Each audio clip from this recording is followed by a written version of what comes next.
In the United States, there is huge wealth disparities. And so in order for families to start planning for the future and making long-term decisions for themselves and their families, getting out of that kind of zero or negative net worth situation is very, very important.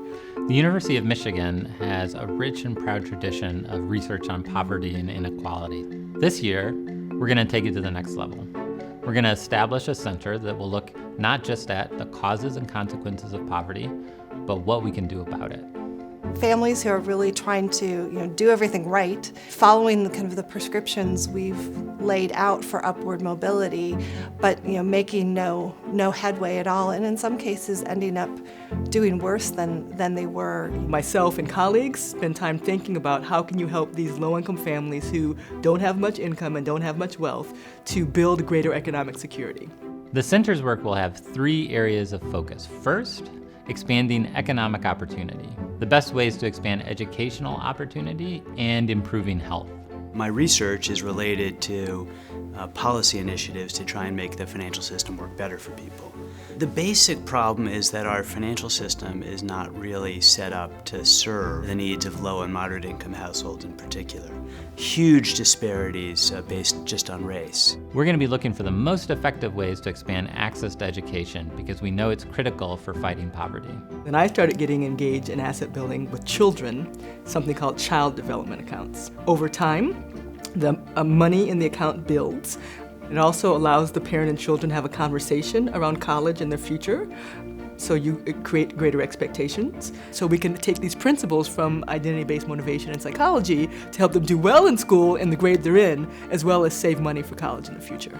We know that poverty and poor health are inextricably linked, and so we're going to be looking for new ways to deliver health services and help people take care of themselves and their families. Rates of cardiovascular mortality are about 1.5 to 1.6 times higher in the city of Detroit than they are nationally.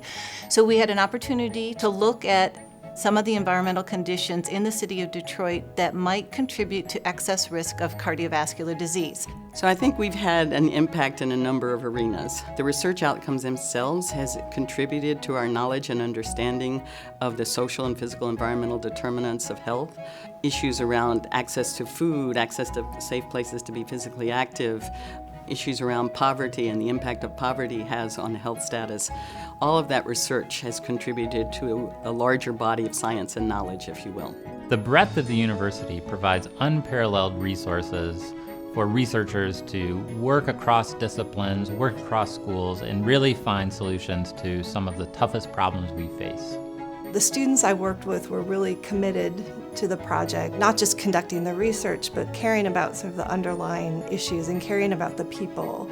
If we can reimagine the targets, the policy targets here, and remember that this group is not special, that they're like everybody else, that they need the same things that you and I need, a supportive environment, meaningful work, the ability to see the fruits of their labor. Once you get to know someone, you figure out that they're just like you.